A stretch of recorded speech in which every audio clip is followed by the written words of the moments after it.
ಸಭೆಯಲ್ಲಿ ಭಾಗವಹಿಸಿದ ಬೀದರ್ ಪೊಲೀಸ್ ವೃತ್ತ ನಿರೀಕ್ಷಕ ಸಂತೋಷ್ ಮಾತನಾಡಿ, ಗ್ರಾಮದಲ್ಲಿ ಜರುಗುವ ಅಪರಾಧ ಕೃತ್ಯಗಳನ್ನು ತಡೆಯಲು ಸ್ಥಳೀಯರ ಸಹಕಾರ ಅತ್ಯಂತ ಮುಖ್ಯವಾದದ್ದು. ಗ್ರಾಮದ ಜನರು ಪೊಲೀಸರೊಂದಿಗೆ ಸಹಕರಿಸುವಂತೆ ಕೋರಿದರು. ಸಾರ್ವಜನಿಕರ ಸಹಕಾರದಿಂದ ಗ್ರಾಮದಲ್ಲಿ ನಡೆಯುತ್ತಿರುವ ಅಪರಾಧ ಕೃತ್ಯಗಳಿಗೆ ಕಡಿವಾಣ ಹಾಕಬಹುದು ಎಂದು ಜನರಲ್ಲಿ ಮನವರಿಕೆ ಮಾಡುವ ಪ್ರಯತ್ನ ಮಾಡುವುದೇ ಈ ಜನಸಂಪರ್ಕ ಸಭೆಯ ಮುಖ್ಯ ಉದ್ದೇಶವಾಗಿದೆ ಎಂದು ತಿಳಿಸಿದರು.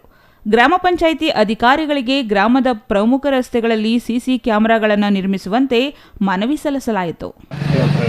ಅದನ್ನು ರೋಡ್ ಹಂಪಿಸೋಕ್ಕಿಂತ ರೋಡ್ ರಂಬ್ಲಾಕ್ಸ್ ಏನಾದರೂ ಮಾಡೋ ಪ್ರಯತ್ನ ನಾನು ಮಾಡ್ತೀನಿ. ಒಟ್ಟಿನಲ್ಲಿ ಈಗ ಅಪಘಾತಗಳನ್ನ ತಡೆಗಟ್ಟುವ ಸಲುವಾಗಿ ಏನು ಮಾಡಬೇಕು ಅದನ್ನು ಮ್ಯಾಕ್ಸಿಮಮ್ ಆಗಿ ನಾನು ಒಂದು ಕ್ರಮ ತಗೋತೀವಿ ಅಂತ ಹೇಳ್ಬಿಟ್ಟು ನಾನು ಹೇಳ್ತೀನಿ.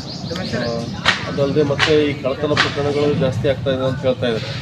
ಈಗ ನಮ್ಮದು ಕೋಲಾರ ನವಬಾದ್ವರೆಗೂ ನಮ್ಮದು ಬೀಟ್ ಇದೆ. ಇಲ್ಲಿ ಕೋಲಾರ ಬಿ ವಿಲೇಜ್ಗೆವರೆಗೂ ನಮ್ಮದು ನೈಟ್ ಬೀಟ್ ಇರಲಿಲ್ಲ. ಸೊ ಅದನ್ನು ವಿಶೇಷವಾಗಿ ನಾವು ಇನ್ನು ಮೇಲಿಂದ ಕೋಲಾರ ಬಿ ನಿಜಾಂಪುರ ಜೊತೆಗೆ ಈ ರೀತಿ ಇಷ್ಟು ಹಳ್ಳಿಗಳು ಸೇರಿಸಿ ಒಂದು ನೈಟ್ ಬೀಟ್ ಮಾಡಿ ಇಲ್ಲಿ ಪೊಲೀಸರು ಓಡಾಡಂಗೆ 11 ಗಂಟೆಗೆ ಬಂದ್ ಮಾಡಿಸ್ರಿ ಮತ್ತು ರಾತ್ರಿ ಸ್ವಲ್ಪ ಪೊಲೀಸರು ರೌಂಡಿಂಗ್ಸ್ ಆಗ್ತೀವಿ ಅಂತ ಹೇಳ್ತೀವಿ. ಅದನ್ನು ಸಹ ನಾವು ಮಾಡೋಣ. ಸೊ ಇಷ್ಟು ನೀವು ಎಲ್ಲ ಸಮಸ್ಯೆಗಳು ಹೇಳಿದಿರಿ. ಸ್ವಲ್ಪ ಕಳ್ಳತನ ಪ್ರಕರಣಗಳು ನಿಮಗೆಲ್ಲ ಗೊತ್ತಿದೆ. ಈ ಕಳ್ಳತನ ಪ್ರಕರಣಗಳೇ ಏನು ಈಗ ರೀಸೆಂಟಾಗಿ ಒಂದು 3-4 ದಿನ ಹಿಂದೆ ಈ 2 ಅಕ್ಕಪಕ್ಕದ ಮನೆಗಳು ಏನು ಕಳ್ಳತನ ಆಗಿದೆ. ಸೊ ಆ ಕಳ್ಳತನದಲ್ಲಿ ನಿಮ್ಮದು ಪ್ರಿವೆನ್ಷನ್ ಯಾವ ರೀತಿ ತಡೆಗಟ್ಟಬಹುದಪ್ಪ ಅಂತ ಹೇಳ್ಬೋದು. ಇನ್ನು ಈ ಸಂದರ್ಭದಲ್ಲಿ ಅಮೃತಪ್ಪ ಪವಾಡೆ, ನಂದಕುಮಾರ ಶಂಭು, ಕಲ್ಯಾಣರಾವ್ ಕುಲಕರ್ಣಿ ಹಾಗೂ ಗ್ರಾಮದ ಪ್ರಮುಖರು ಮತ್ತು ಗ್ರಾಮಸ್ಥರು ಇನ್ನೂ ಹಲವರು ಉಪಸ್ಥಿತರಿದ್ದರು.